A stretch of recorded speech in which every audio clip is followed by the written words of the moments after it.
পুনর্জন্ম কি সত্যি?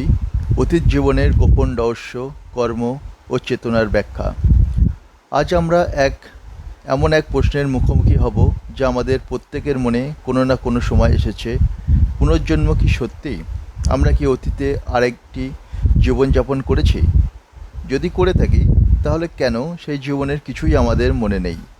এই প্রশ্নগুলি শুধু ধর্মীয় নয়, আজকের আধুনিক বিজ্ঞানেরও এর উত্তর খুঁজছে।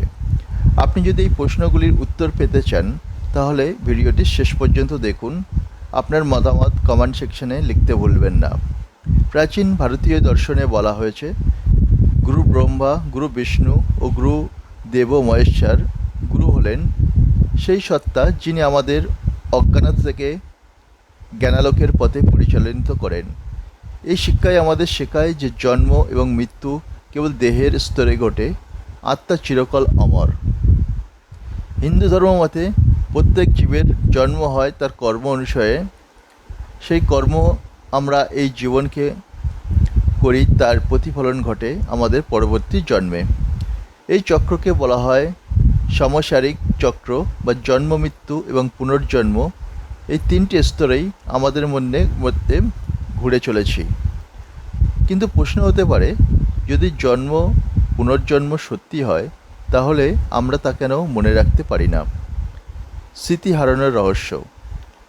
যখন একটি শিশু জন্ম নেয়, তখন সে একটি নতুন শরীর, নতুন পরিবেশের এবং নতুন মানসিকতার অধিকারী হয়। যেন একটি একেবারে নতুন হার্ড ডিস্ক, যেখানে পুরাতন স্মৃতি ইনস্টল হয় না, তবে আত্মার অভিজ্ঞতা বা যাকে বলে চৈতন্য, তা সার্ভারে সংরক্ষিত হয়। ভাবুন তো, আপনি একটি কম্পিউটারের হার্ড ডিস্ক বদলেছেন, কিন্তু ক্লাউডে আপনার সমস্ত সেভ ডেটা আছে। আত্মা সেই ক্লাউড সার্ভার, আর শরীর সেই নতুন হার্ড ডিস্ক। বৈজ্ঞানিক বিশ্লেষণ।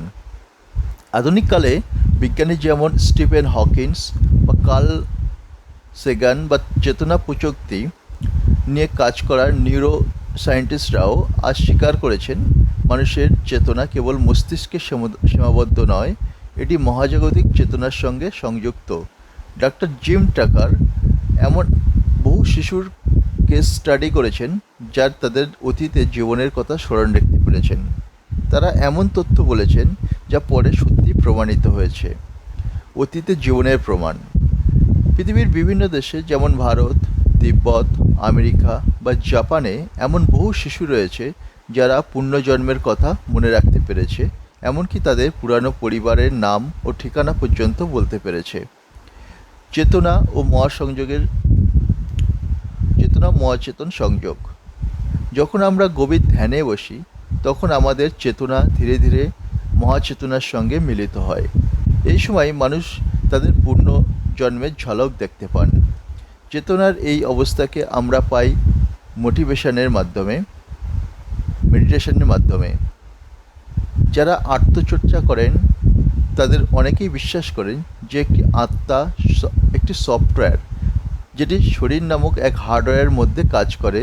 মৃত্যু মানে কেবল হার্ডওয়্যারের বিলুপ্তি, সফটওয়্যার থেকে যায়। অতীতের জীবনের প্রতিফলন।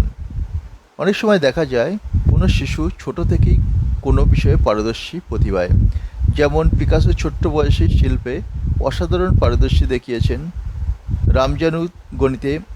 এরা সকলেই অতীত জীবনের অভিজ্ঞতা নিয়ে জন্মগ্রহণ করেছেন। একে বলা হয় অভিষিক্তা বা চৈতন্যের গভীরতা। কেন মনে থাকে না আমাদের? যদি আমরা আমাদের সমস্ত জন্মের স্মৃতি মনে রাখতে পারতাম, তাহলে আমাদের এই মানব ভুবন ভেঙে পড়ত। হাজার হাজার বাবা মা, স্ত্রী, প্রয়োজনীয়তা এবং স্মৃতি, সেই সব কিছু মাথায় ধরে রাখা অসম্ভব। এই জন্য প্রতিটি জন্মে আমরা নতুন জীবনযাত্রা শুরু করি, কিন্তু আত্মার সফটওয়্যার রয়ে যায় এবং তার মধ্যেই লুকিয়ে থাকে আমাদের প্রবৃত্তি, আগ্রহ এবং লক্ষ্য। এখানে কি শিখলাম? এই জীবন শুধু একটি সুযোগ শিক্ষার, উন্নতির এবং আত্মবিকাশের। আমরা আমাদের পুরাতন ভুল শুধরে নিই, এই জীবন এগিয়ে নিয়ে যেতে পারি। এই বিশ্বাস আমাদের আশাবাদী করে তোলে। পুনর্জন্মের যদি সত্যি হয়, তাহলে চলুন এমন এক কাজ করি যা আমাদের পরবর্তী জন্মে উন্নতির পথ দেখাবে। আপনার কি মত? আপনি কি পুনর্জন্মে বিশ্বাস করেন? নিচে কমেন্ট সেকশনে জানাবেন। এই ভিডিওর কোন অংশ